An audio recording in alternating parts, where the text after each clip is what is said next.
Turn now to topical questions. Our first question today is from Fulton McGregor, who joins us remotely.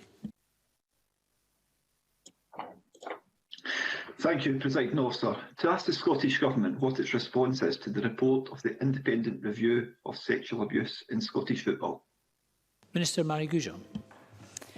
This report provides appalling and harrowing testimonies of historical sexual abuse, and it will be shocking for anyone who reads them, including those who follow Scottish football.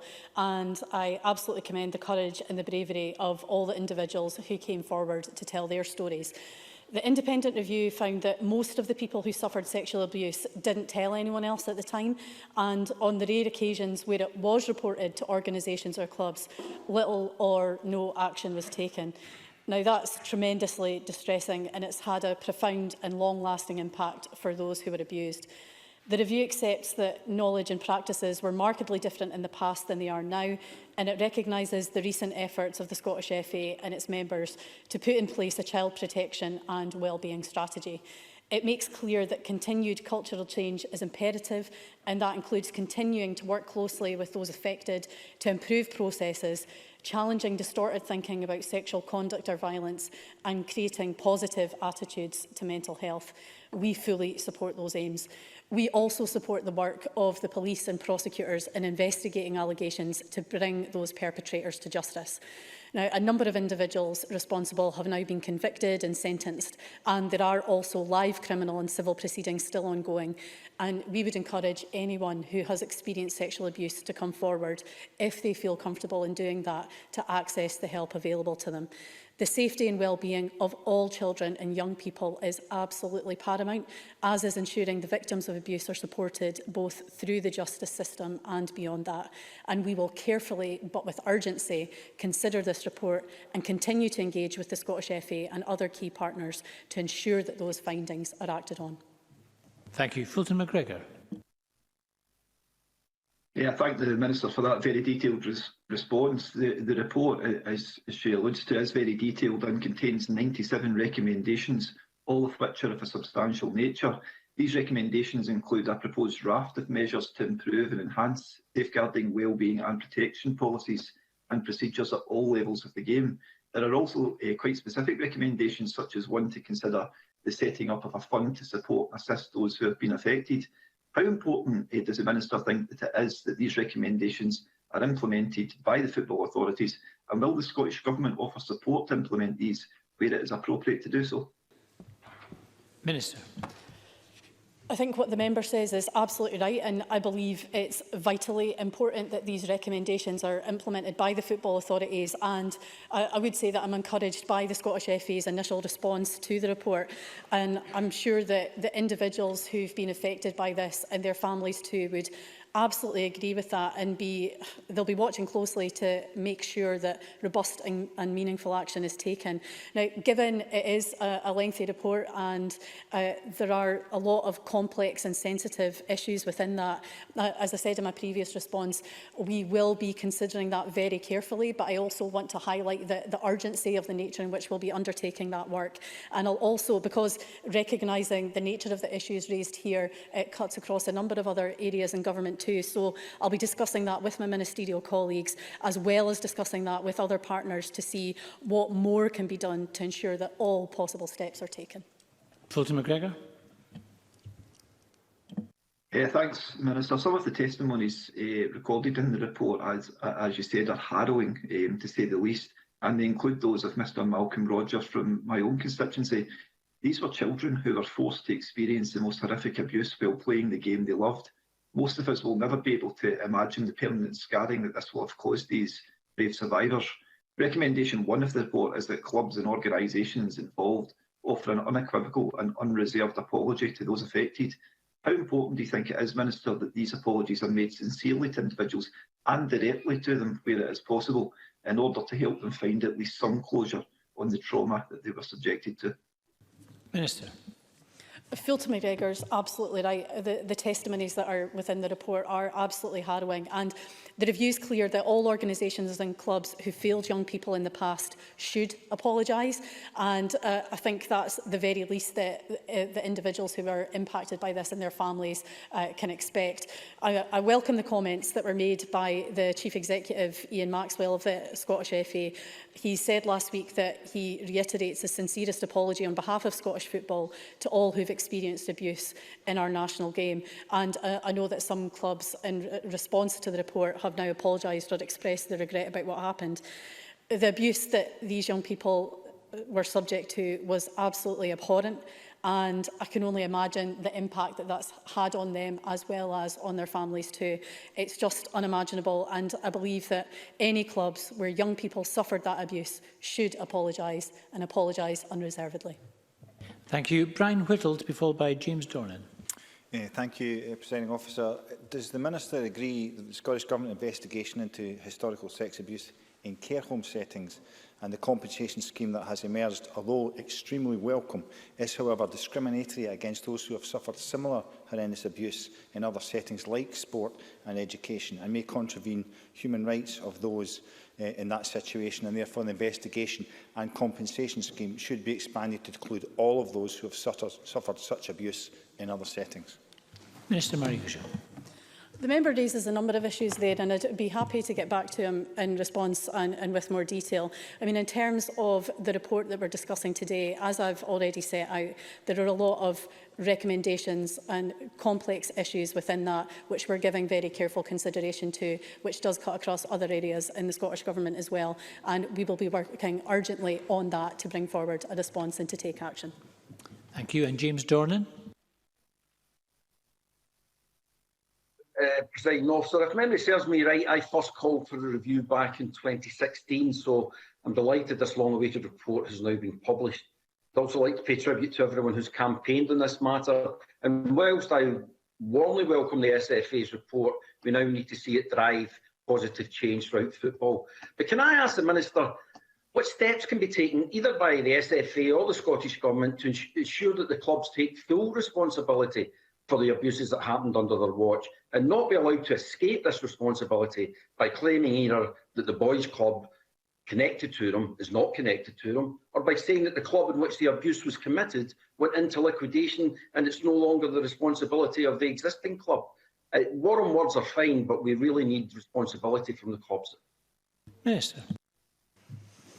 I thank James Dornan for his question there, because I just want to reiterate that ensuring that every child can play football or any other sport for that matter in a safe and secure environment is of paramount importance to the Scottish Government. And while recognising that football is a very different environment now and strong progress has been made in recent years, the review demonstrates the terrible historical human cost of when that is of getting it wrong. And I believe that the Scottish FA is genuinely determined to do everything it can to address the issues in the report. And as I said in a previous response to Fulton McGregor, I am encouraged by its initial response. And likewise, some clubs have made statements which apologise for historical abuse. And again, as I've already stated in previous answers, we'll be working with the Scottish FA and other key organisations and partners to ensure that all necessary steps are taken here. Now, given the complexity and sensitivity of the issues and the need to carefully consider the long and detailed report produced by Martin Henry and his team, I'm not currently able to put a timescale on that work or to pin that down right now. But again, as I've said, we recognise that given the time that's elapsed since the interim report was published, there needs to be urgency applied to that, and we are working on this urgently. Thank you very much. Question 2, Colin Smith. Thank you, Presiding Officer. To ask the Scottish Government what arrangements are in place to ensure that passengers entering Scotland from non-red list countries via airports in England are quarantined in approved hotels. Thank you, Cabinet Secretary Michael Matheson. The Scottish Government's policy on international travel is based on expert advice from SAGE on the need for a comprehensive approach. Where we recognise that a Four Nations approach would be preferable, the partial approach adopted by the UK Government risks allowing new variants to enter the country. Currently, anyone who lands at an airport elsewhere in the UK from a non-red list country and then travels to Scotland would not go into a quarantine hotel. We'll continue to press the UK Government to adopt a more comprehensive approach and require all international travellers to go into a quarantine hotel. The measures that we have introduced are designed to safeguard communities in Scotland, and I would again urge UK ministers to work with us in that important task. Colin Smith. Thank you, President Officer. The Cabinet Secretary didn't really address the specific question, which is the predictable loophole of passengers arriving in Scotland via English airports being asked to quarantine by the Scottish Government in managed hotels in England. So can I ask the Cabinet Secretary, when exactly did he or other Scottish Government ministers make a formal request to the UK Government for that loophole to be closed? And in the absence of an agreement, the Scottish Government have said that they don't rule out closing the Scotland-England border. Now, given that there are 22 roads and 2 railways that cross the border, and every day thousands of people travel mainly from South Scotland to the north of England and back for work, for healthcare, for education, can the Cabinet Secretary enlighten us on the Government's thinking of how our already overstretched police could enforce the closure of the border to try to stop someone who, say, landed, for example, at Manchester Airport without stopping everyone carrying out legitimate essential travel? Cabinet Secretary. Presiding Officer, in relation to the first point that Mr Smith made, both myself, Jean Freeman, the Health Secretary, and the First Minister all engaged with UK ministers last week on this particular issue and highlighted the need to make sure that robust action was taken in order to ensure a comprehensive system of hotel quarantines was introduced across the whole of the UK. And that in failing to do so, the UK Government, following the red list approach, which they are implementing, risks leaving loopholes for people to circumvent the comprehensive system that we've introduced here in Scotland. To date, I'm still waiting for a formal response from the UK Government on that request, but we will continue to press them on this matter in order to try and address the issue of the loophole that they've created by the approach they are taking. In relation to the member's second point, you recognise that the important thing here is to make sure that the approach that we take in dealing with the risk of new variants being introduced into the country is about making sure that we listen to the expert clinical advice on what the most effective way in which to do that is. And no one should be in any doubt that the most effective way is a comprehensive quarantine system. And that's why we are looking at other options to try and address this particular issue if the UK Government don't move in the direction of that clinical advice. And I can assure the member we're looking at all options to make sure that we minimise the potential risk of the introduction of new variants of COVID-19 into Scotland that could compromise our vaccination programme. Colin Smith. Thank you, President Officer. When the Cabinet Secretary announced the quarantine policy last week, he also said there would be a managed isolation welfare fund for travellers who may struggle to meet the charges associated with quarantine, for example, those where travel is absolutely essential for compassionate grounds. Can the Cabinet Secretary tell us why that fund has not been set up, and what should families do who are facing hardship but need to travel right now for those compassionate grounds? Cabinet Secretary. Presiding Officer, the welfare fund is in the actual portal when someone goes to book their managed quarantine facility, where if they are unable to meet the costs associated with it, they can indicate that prior to having to pay in advance, and their individual case is then assessed. So the arrangements have been put in place into the portal which has been created by the UK Government.